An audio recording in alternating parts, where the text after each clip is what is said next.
Assalamualaikum warahmatullahi wabarakatuh. Perkenalkan, nama saya Alida Zahra. Di sini saya selaku pemateri pertama dari kelompok 9 akan menjelaskan materi mengenai model-model pembelajaran internet. Nah, untuk model-model pembelajaran internet ini ada 3 pembelajaran. Yang pertama yaitu web course, dan yang kedua adalah web centric course, dan yang ketiga web enhanced course. Nah, untuk poin yang pertama yaitu web course, artinya penggunaan internet untuk semua kegiatan pembelajaran. Artinya seluruh kegiatan pembelajaran mulai dari diskusi, penyampaian materi, latihan itu dilaksanakan atau dilakukan melalui internet, sehingga pada pembelajaran ini tidak memerlukan tatap muka.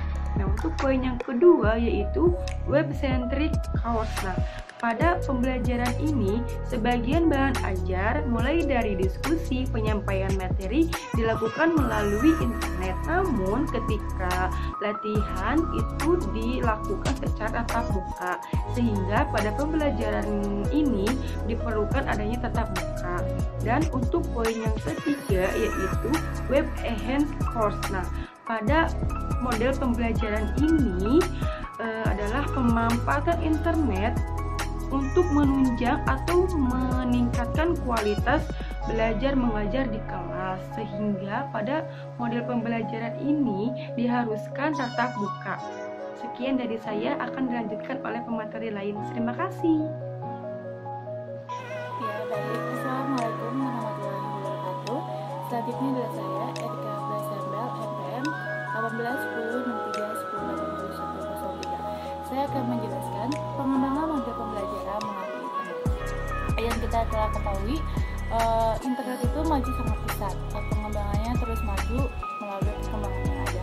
Sekarang itu Indonesia menempati peta 4.0, itu dimana banyak teknologi-teknologi itu yang berubah menjadi mesin seperti itu.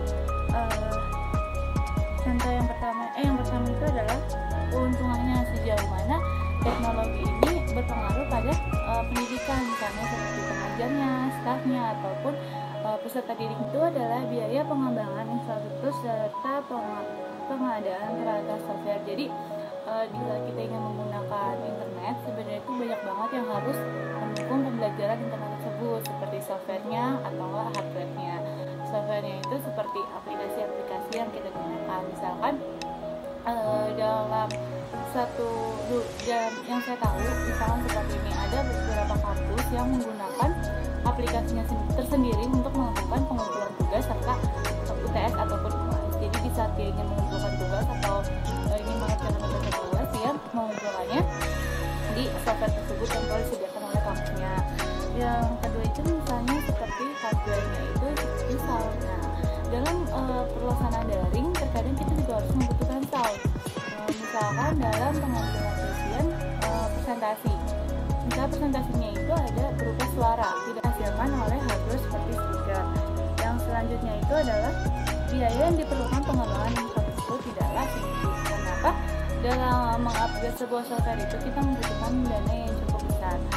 Contohnya misalnya seperti ini, Microsoft Office. Apabila kita tidak menggunakan yang asli atau yang ori itu, Microsoft Office-nya pasti selalu ada keterangan di saat kita membuka. Jadi tidak bagus kalau misalnya kita menggunakan kaset yang saya tahu itu harganya cukup mahal. Jadi suatu instansi seperti sekolah atau kampus yang ingin mengadakan software, dia harus mempertimbangkan kemampuan dari dananya tersebut, karena untuk mengupgrade software itu tidaklah dengan harga yang cukup murah seperti itu. Biaya operasional dan perawatan.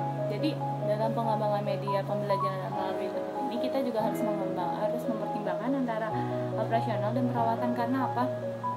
Di dalam penggunaan media internet ini kita banyak mengeluarkan uang seperti biaya operasional dan perawatan. Jadi kita misalkan seperti ini, koneksi satu di komputer satu itu mengalami kerusakan, pasti kita melihat servernya seperti itu.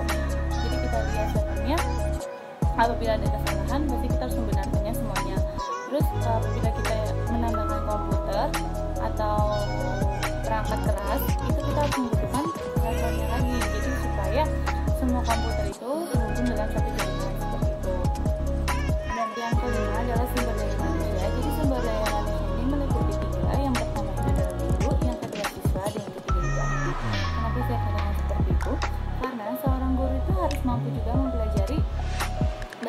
dia menggunakan media melalui internet. Yang kedua, siswa juga harus mengerti. Jadi supaya ada responsif antara guru dengan siswa. Tidak mungkin hanya guru yang menguasai internet, sedangkan siswa tidak, karena pembelajaran tersebut tidak akan berjalan dengan lancar dia melalui internet. Yang kedua, siswa juga harus mengerti. Jadi supaya ada responsif antara guru dengan siswa. Tidak mungkin hanya guru yang menguasai internet, sedangkan siswa tidak, karena pembelajaran tersebut tidak akan berjalan dengan lancar. Yang ketiga, saya katakan itu karena apa? Dalam aplikasi atau server itu yang membuat itu sebenarnya IT. Jadi yang mengerti lebih banyak itu adalah IT. Jadi IT itu dibutuhkan juga sebenarnya untuk mendukung berjalannya proses pembelajaran seperti itu. Yang terakhir adalah siswa. Ini berkaitan juga yang seperti saya sebelum katakan, yang sebelumnya saya katakan, yaitu sumber daya manusia. Jadi siswa ini juga harus mempunyai kemampuan dalam melakukan media pembelajaran internet. Bukan hanya kemampuan sumber daya, siswa juga harus mempunyai media pembelajaran pendukung untuk melakukan media pembelajaran internet seperti laptop ataupun komputer. Jadi contohnya seperti ini. Dulu saya SMP, saya ada mata pelajaran TIK, kalau nggak salah untuk mengerti komputer. Saya dilatih bagaimana cara untuk mengetik dengan cepat seperti itu. Nah, jadi pada dasarnya sebenarnya siswa itu harus bisa menggunakan Microsoft Word ataupun PowerPoint sebagai dasarnya. Nah, di sini karena penggunaan internet, jadi setidaknya kalau kata guru saya itu dulu setidaknya siswa itu harus mengerti bagaimana dia mempunyai jimat gitu. Itu adalah salah satu dasarnya dalam dia menulis. Mungkin sekian dari materi yang digunakan. Mohon maaf apabila ada kesalahan. Assalamualaikum warahmatullahi wabarakatuh. Perkenalkan, nama saya Siti Maimunah. Di sini saya akan melanjutkan materi dari Erika.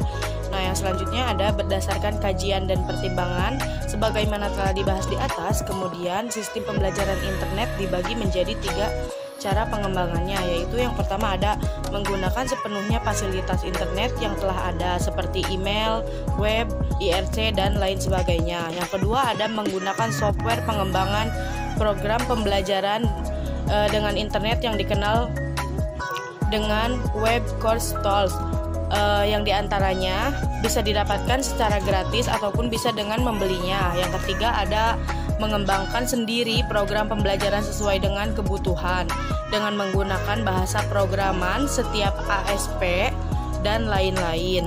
Kemudian ada aplikasi pembelajaran melalui teknologi informasi. Dalam proses pembelajaran, aplikasi e-learning bisa mencakup aspek implementasi dan evaluasi. Perencanaan pembelajaran pada dasarnya merupakan gambaran rencana atau skenario yang memproyeksikan mengenai beberapa aktivitas dan tindakan yang akan dilakukan pada saat berlangsungnya proses pembelajaran. Dengan demikian, aplikasi perencanaan pembelajaran yang berbasis e-learning pada dasarnya membuat rencana, perkiraan, dan gambaran umum kegiatan pembelajaran dengan memanfaatkan jaringan komputer, baik internet maupun internet lainnya. Pada prinsipnya, dalam peranan perencanaan pembelajaran terdapat 4 komponen utama, yaitu materi, bahan ajar, kegiatan belajar, mengajar, dan evaluasi. Saya Wahyu Ibrahimi akan melanjutkan materi mengenai aplikasi pembelajaran teknologi informasi. Dalam implementasi pembelajaran terdapat 4 model penerapan e-learning yang bisa digunakan. Yang pertama yaitu ada selective model. Selective model ini digunakan jika jumlah komputer sangat terbatas. Misalnya hanya terdapat 1 unit komputer saja. Nah, guru dapat memilih salah satu alat atau media yang dirasa tepat untuk dapat disampaikan kepada siswa. Nah, jika guru menemukan bahan e-learning yang bermutu dari internet, bisa digunakan sebagai bahan demonstrasi saja. Nah, lalu yang kedua yaitu ada sequential model. Nah, sequential model ini digunakan jika jumlah komputer terbatas, misalnya hanya terdapat 2 atau 3 unit komputer saja. Nah, jadi siswa dapat menggunakan secara bergiliran guna untuk mencari bahan ajar yang dibutuhkan. Nah, lalu yang ketiga yaitu ada static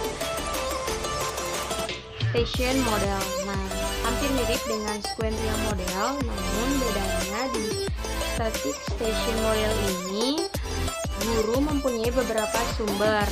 Jadi kelompok pertama atau satu atau dua kelompok menggunakan bahan e-learning untuk mencapai tujuan pembelajaran yang sudah ditetapkan. Nah, kelompok lainnya menggunakan bahan sumber belajar yang lain guna untuk mencapai tujuan pembelajaran yang sama. Nah, lalu yang terakhir yaitu ada laboratory model. Nah, di sini sudah lengkap, fasilitasnya sudah lengkap sehingga siswa dapat menggunakannya secara mandiri dan lebih leluasa. Seperti itu teman-teman, terima kasih.